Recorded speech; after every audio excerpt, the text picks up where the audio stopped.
So, hello everyone, and welcome to another video. It's a new video. It's a new type of video. I'm not used to. I haven't uploaded any videos about FoundryVTT or D&D in general in this channel yet. But I spend a lot of time doing all of this, and I thought to myself, well, why not do something with it? Then might as well upload some videos or even talk about it. And I have a D&D game tomorrow, and I prepared this session for my players,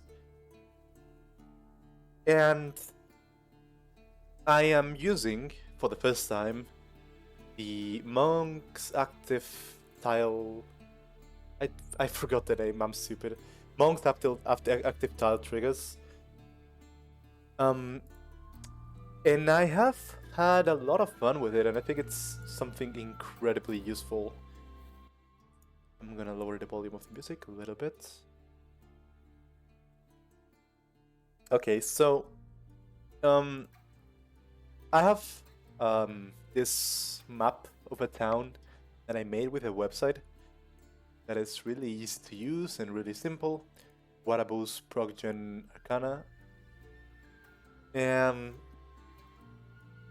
I made this village as my, well, the party is currently trying to get to a really big city, but they have to cross this empire first, and this is one of the villages on the way. So, I wanted to introduce them to a few characters in this village due to some events that are about to happen in the near future, and I thought, why not make it fun? Why not make it enjoyable? Why not make it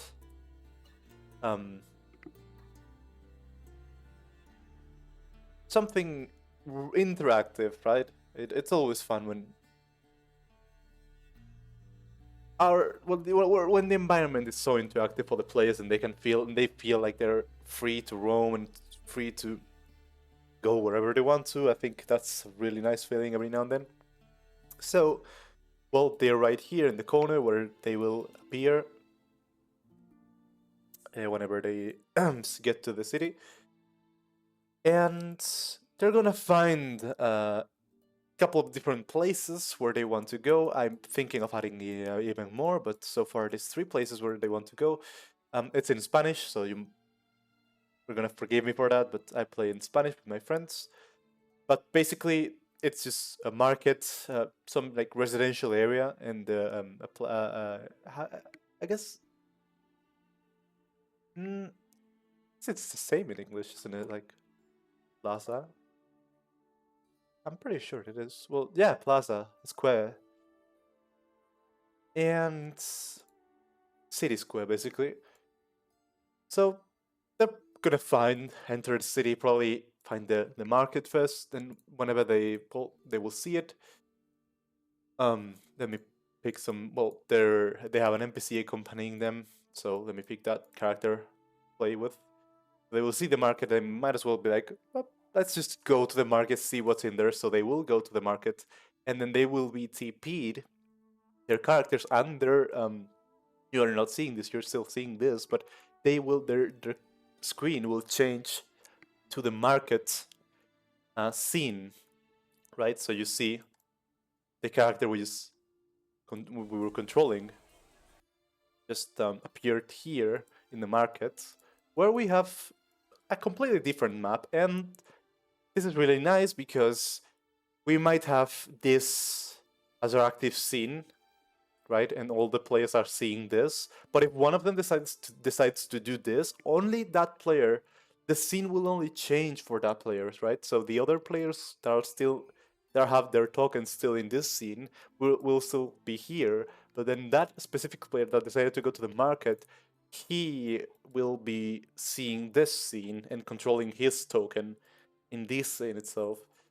So, and again, well, we have different other places, but for example, if we say, let's just say we want to go back first. So, for example, I have this other tile here as an exit door, and let's say, well, they don't want to go, they don't want to be in the market anymore, so they just go here, and then they are TP'd back to the same scene the way before on an invisible tile. It's here, I will show in a second, right?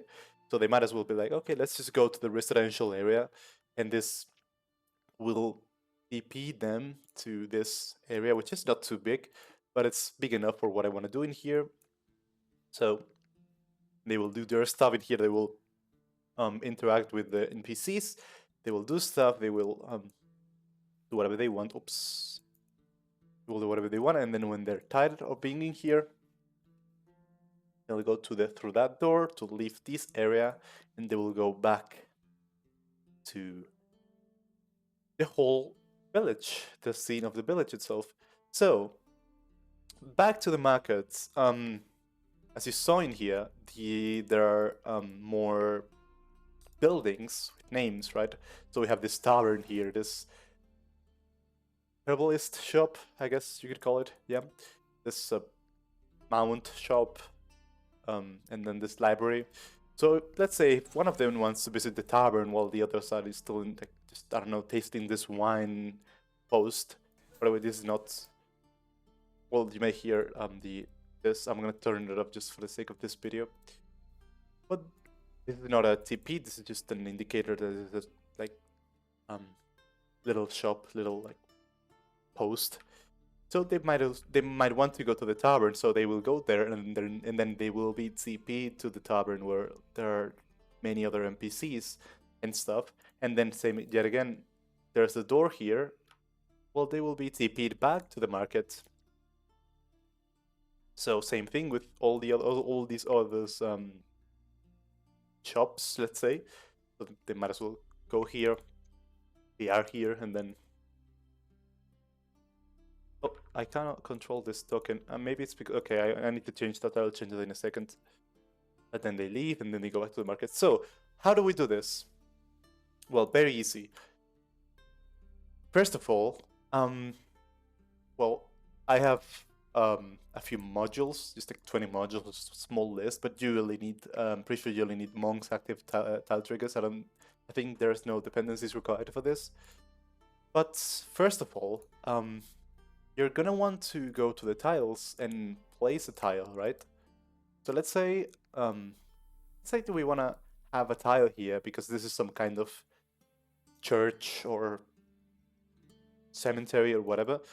So let's say we're gonna have something here. So we draw a tile here, and then we select an image. So for example, for the sake of this video, let's just go to icons. Let's go to maybe environment or settlement, yeah. And then we can choose here house, manor, for example, right? We choose that, then we see that, right? Maybe let me move it a little bit up here. So then we are going, we'll get into this, into the triggers in a bit, but first we're going to make a new tile. In this tile, we're going to leave it like that, just empty, nothing. We don't have to do anything with this yet, because the players can see this, right? I mean, I checked, and the players can see this ugly white square, but we'll fix that in a second. So let's say that this image, let's just say that this is an in, just because I have this map in here, right? So let's just say that this will transport them or TP them, let's say, to this place, right? So what we do is we create another 2 tiles here. The first, oops, that's not a tile. I'm stupid. That's, there you go.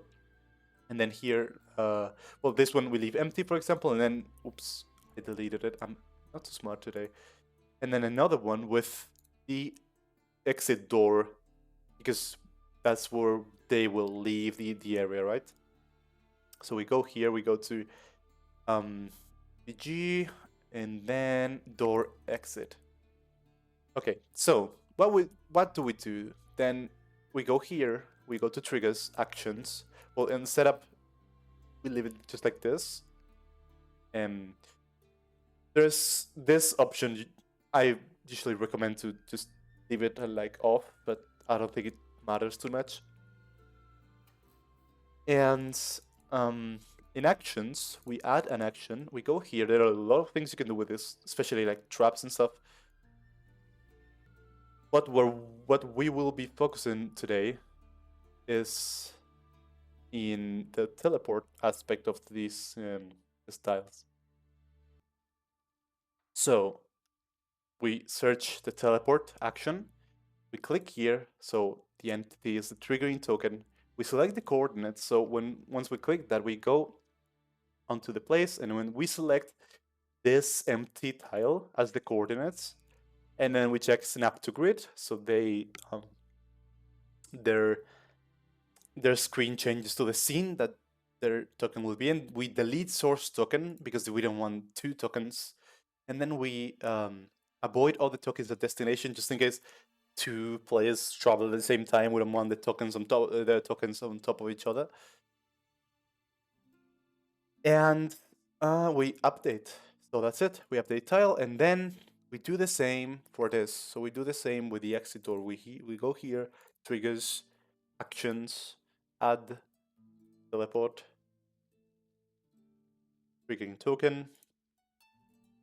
We go here, select this empty space, select the same settings, and update. There you go. So now, if we select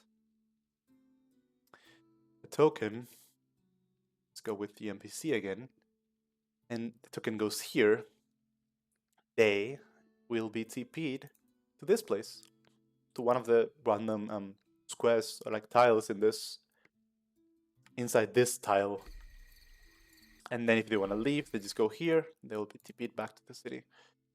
I guess they will TP'd in here because this tile is like, yeah, that's weird, but anyways. So now you might be asking, how do we hide this? Easy. We go to the tiles again, we go to the settings, we select a random image, we don't really care what image it is, and then we go to tile opacity, hide it. That's it. It's as easy as that. Same thing we can do the same thing here. So that's it pretty much for the TP and the Monk's active tile triggers. Just wanted to showcase how I'm using this for my next session, and just wanted to talk a little bit about it because I felt like it. Because I think it's really fucking cool that the players can just go into a city and then, instead of like, rather than looking at this, rather than having this really general map of a village and then having really small tiles as they traverse through the village and without any details and stuff, I think it's much more better to have small sections where they actually go within those sections and see a much more detailed part of the city, rather than just because it's not the same. For example, in the plaza, right? If we go here, it's much more different if we had whatever we want to happen in this just really simple general area of the map. Then if we just do that, and then they go to the plaza and then they see this is much better. We have much more room for detail and stuff. And if we do all of this scene with all of these characters in this small file. So thank you everyone for watching. That's it for today's video, and I hope you guys liked it. I think it's a really cool module to use and really crucial, especially, well, there are no traps here, but they could easily make it that like whenever they go to the residential area, so maybe they go through here and they find something, this ladder falls, for example, or something like that, and that's really easy to do as well. But I don't want to make this video too long, as it already is. So yeah, thank you everyone for watching, and I hope you guys enjoyed today's video, and see you in the next video probably.